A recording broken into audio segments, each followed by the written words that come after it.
안녕하십니까 시청자 여러분. 비판과 대안 TV 중에서 부분과 전체를 담당하고 있는 서성교입니다. 저희 코너는 부분을 통해서 전체를 파악하고 또 전체 속에서 부분을 파악해야 통찰력을 가질 수 있다.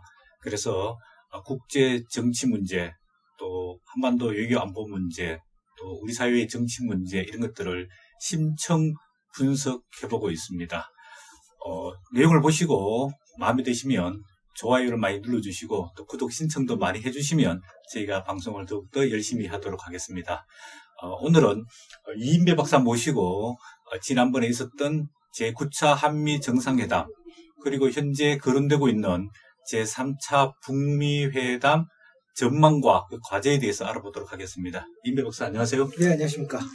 예, 지난 9월 23일 문재인 대통령과 트럼프 미국 대통령 정상회담이 있었는데 가장 큰 이슈는 아무래도 북한 핵 문제 해결을 위한 북미 정상회담이 언제 어떻게 열릴 것인가 그렇죠. 같지 않습니까? 네. 그 문제에 대해서 어떻게 좀 논의가 됐습니까?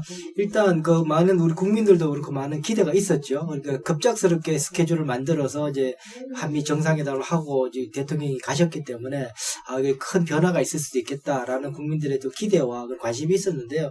사실 지금까지 공개된 것으로만 보면 트럼프 대통령의 입장이 변한 것은 없어 보입니다. 예. 사실은 한미 정상회담이 있기 단 이틀 전에도 그 새로운 방법이라고 트럼프 대통령이 이야기하기도 해서 또 막 더 큰 관심을 갖고 기대가 있었는데 사실은 새로운 방법이라는 게 내용이 이렇게 딱히 있지도 않은 그런 말이었고요.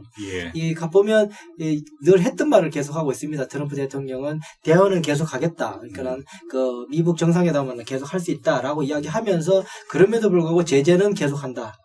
비핵화가 끝날 때까지 제재는 계속한다라고 이야기하는 부분이었기 때문에 사실 그 크게 이제 변하지 않은 그런 입장에서 이 북핵 해결을 위한 실무회담을 차근차근 진행하고 있는 그런 형국이라고 보시면 되겠습니다. 예.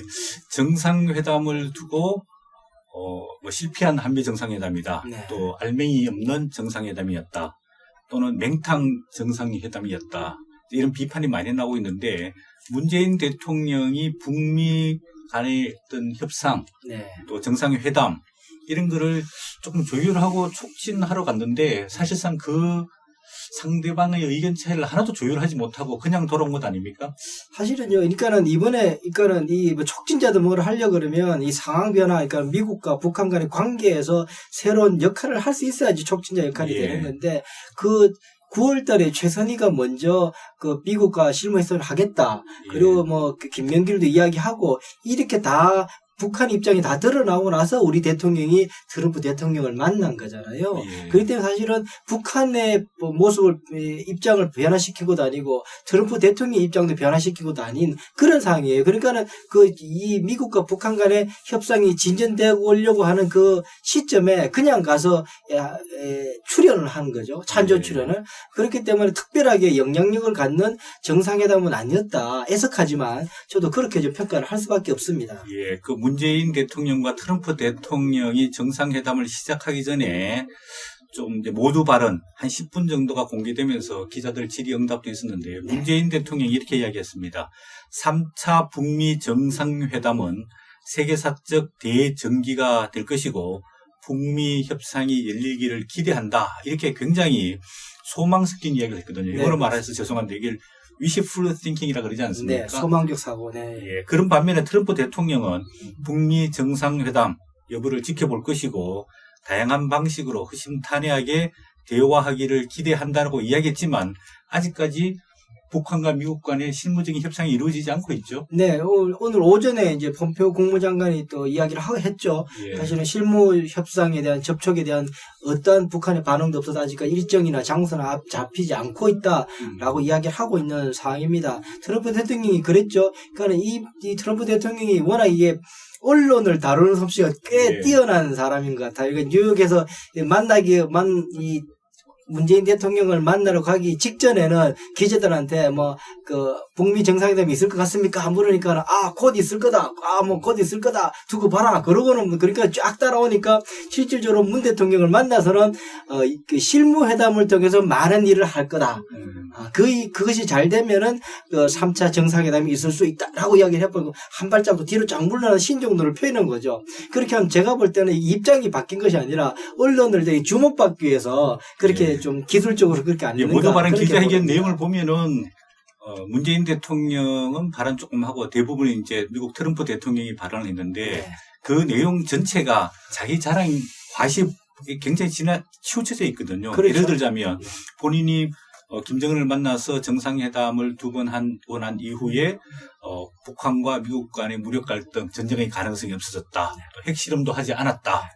또 우리 대한민국에 대해서는 무기도 많이 구매해줬고 또 투자도 많이 해가지고 굉장히 이게 북한과 대한민국 관계가 굉장히 좋다. 이런 식으로 이게 트럼프 대통령이 미국 국민들한테 자기의 업적을 막 자랑하는 그런 이상한 정상회담이 되고 말았거든요. 네. 결국은 우리는 많은 걸 주면서 그렇죠. 미국으로부터 하나도 얻지 못하게 되고 또 트럼프는 더 나가서 본인이 이제 김정은과 제3차 미북 정상회담을 하게 되면 이제는 노벨상 수상자가 될 것이다. 당연히 받아야 한다. 이런 얘기까지 했거든요. 네, 그렇습니다.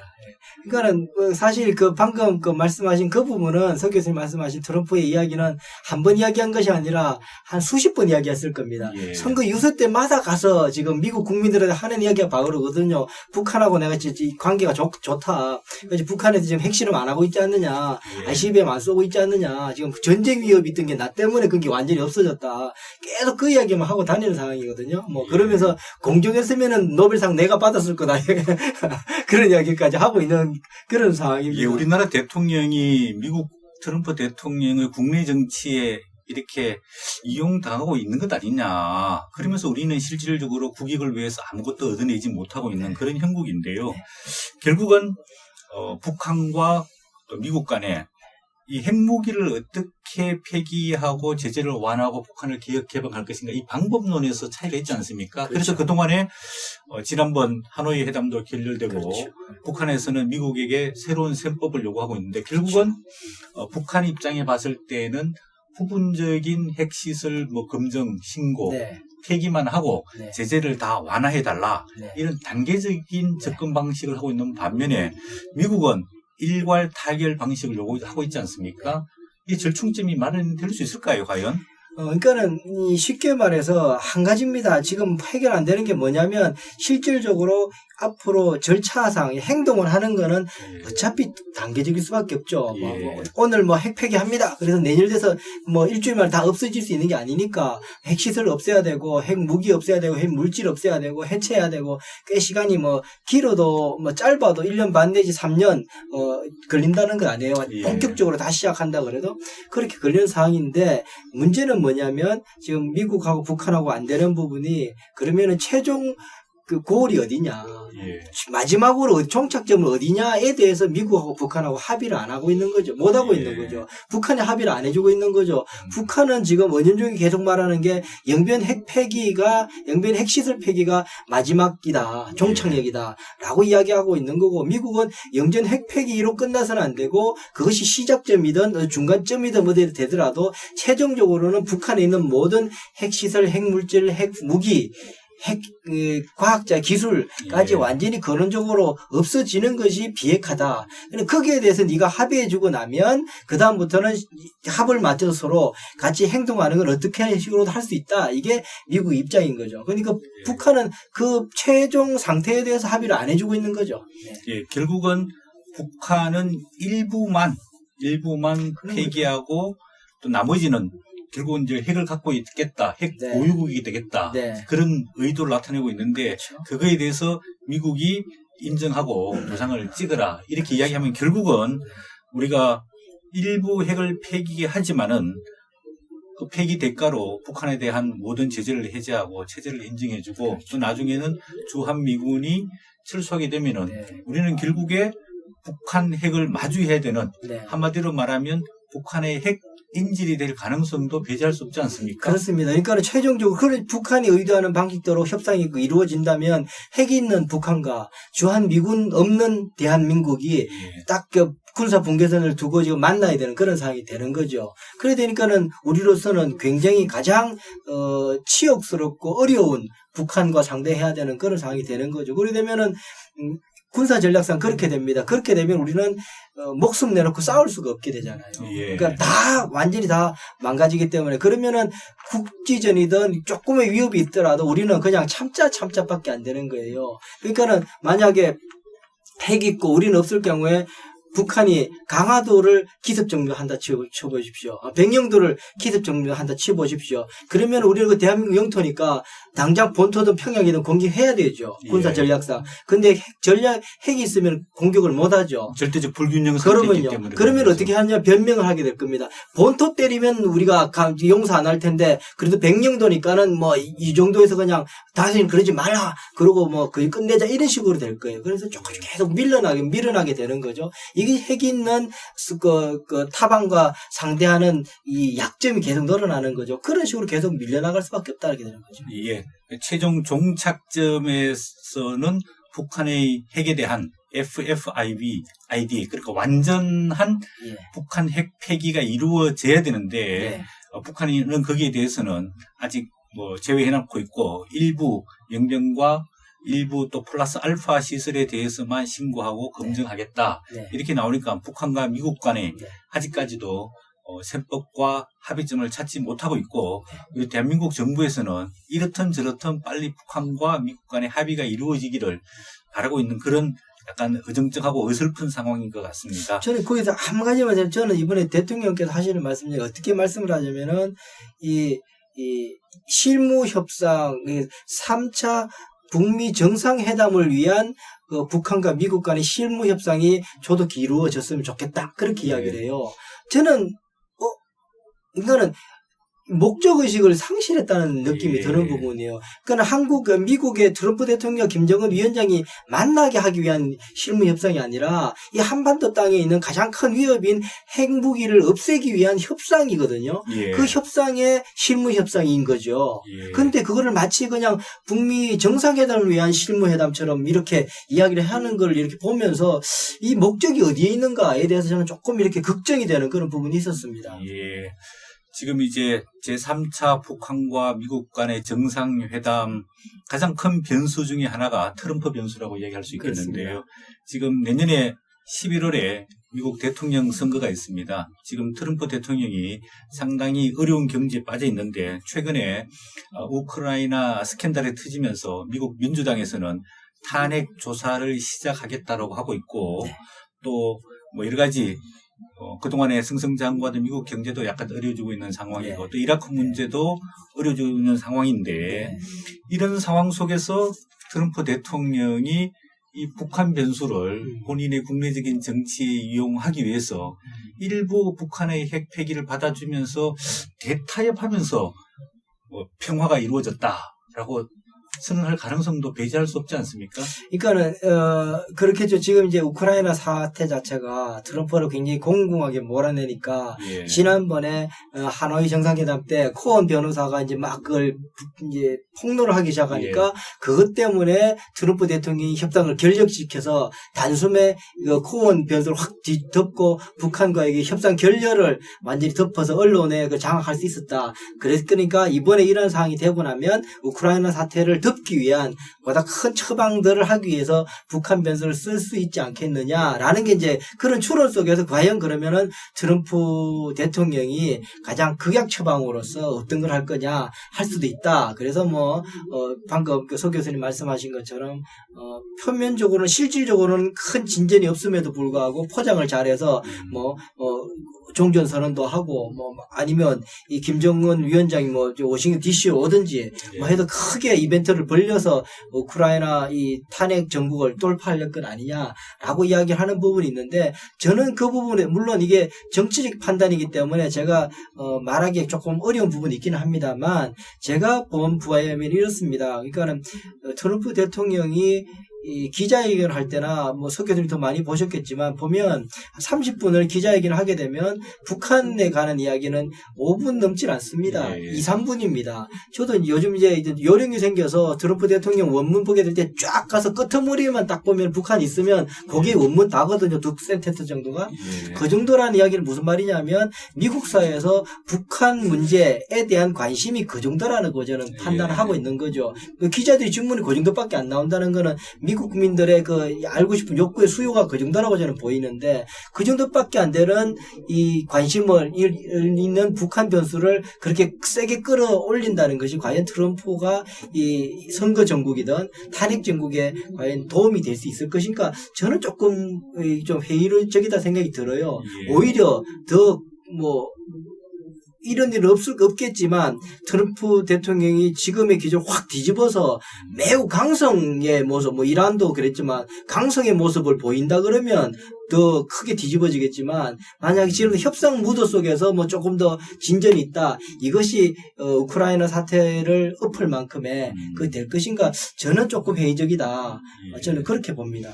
또 이제 북한과 미국 정상회담의 이제 가장 큰 변수 중에 하나는 대한민국이라고 볼 수 있는데 우리 문재인 대통령이 그동안에 계속해서 미국과 북한의 대화를 요구하면서 이번에 미국 가서도 상당히 많이 미국에게 큰 선물을 줬지 않습니까? 예를 들자면 뭐 세일가스, LNG 추가로 대량 구입하겠다. 11조입니다. 이야, 큰 액수죠. 네. 그다음에 또 우리 현대자동차가 미국 그 자율주행차 합작 투자 이것도 약 한 2조 4천억 굉장히 큰 돈을 투자하는 거고 네. 또 트럼프 대통령이 문재인 대통령 만날 때마다 늘 고맙다고 이야기하는 게 군사 무기를 많이 사줘서 고맙다 이랬는데 이번에도 트럼프 대통령 첫 마디가 한국은 군사 장비를 대량으로 수입하는 국가다. 그래서 고맙다 이런 이야기를 했거든요. 그런 반면에 우리가 얻은 게 지금 하나도 없지 않습니까? 그렇죠. 최소한 북한의 핵기에 대해서는 또 한반도 안보에 대해서는 또 한미동맹 강화에 대해서 미국이 뭔가 크다란 약속을 해야 되는데 지금까지 진행되고 있는 거 보면 굉장히 아직 한미동맹이 위험하고 더 갈등 관계로 가고 있다 이런 걱정이 많이 되고 있는데 앞으로 우리 대한민국 문재인 대통령 이 북한과 미국 간에 쉽게 말해서 조율자 역할이든 촉진자 역할이든 어떤 식으로 포지션을 하는 게 가장 필요하다고 보입니까? 예, 우선은 서 교수님 정말 정확하게 잘 짚어주셨는데 이번에 한국과 일본 간의 이 지소미아 파기 때문에 생긴 이게 미국과 한국 간의 안보 갈등 이것을 많이 하기 위해서 사실은 그야말로 그 많은 돈들을 생생내면서 투자하는 것처럼 해야 되는 그런 상황이었다 생각이 드니까는 사고 친 것 하는 것 때문에 그 정도 투자를 생색을 내야 되는 그런 진전하기 위한 것이 아니라 사고를 많이 하기 위한 뭐 그런 거였다. 그런 부분이 참 안타까운 그런 부분이 하나가 있고요. 앞으로 어떻게 해야 될 것이냐. 제가 볼 때는 이 문 대통령이 이 남북한 문제, 북한 문제에 대해서는 지금 상황은 한 발 지금 비껴나는 게 답입니다. 지금 너무 조급하게 북한에 대해서 뭐 11월 뭐 또 이 부산 온다는 그 답방설, 김정은 위원장 답방설까지 막 흘리고 있는 그런 상황인데 너무 그렇게 해서 계속 무리하게 되면 북한한테 우리만 존재감만 잃어버리고 힘들어집니다. 오히려 지금 상황에서는 그 국내적으로 여러 가지 경제적으로 여러 어려운 문제들을 차근차근 해결하시면서 내실을 다져내고 그래서 북한하고 미국하고 관계가 좋아지고 일단 풀리게 되면 그 상황이 풀리게 되면 분명히 우리 역할이 생기게 돼 있거든요. 그때 그것을 잘 털어지고 다시금 동력을 찾는 게 맞지 지금 상황에서 자꾸 무리를 하게 되면 북한한테도 그렇고 미국한테도 그렇고 우리 존재감만 자꾸 손생되는 그런 상황이다 저는 보여집니다. 예. 그동안에 북한과 미국 간에 두 차례 정상회담이 있었지만 형식적인 회담이었지 사실 실질적인 핵 폐기에 관한 또 북한의 개혁과 개방에 관한 실질적 내용 진전이 아무것도 없었습니다. 지금 3차 북한과 미국 정상회담도 회담 자체가 중요한 게 아니라 협상 자체가 중요한 게 아니라 그렇죠. 이 한반도에서 핵무기를 폐기하고 정말로 진정한 평화 또 북한의 개혁 개방 또 교류가 이루어질 수 있는 실질적 내용의 진전이 이루어지도록 문재인 대통령과 대한민국 국민들이 바라봤으면 좋겠습니다. 네. 오늘은 이인배 박사와 함께 지금 거론되고 있는 제3차 북한과 미국 간 정상회담 전망과 과제 나눠봤습니다. 박사님 감사합니다. 네, 고맙습니다.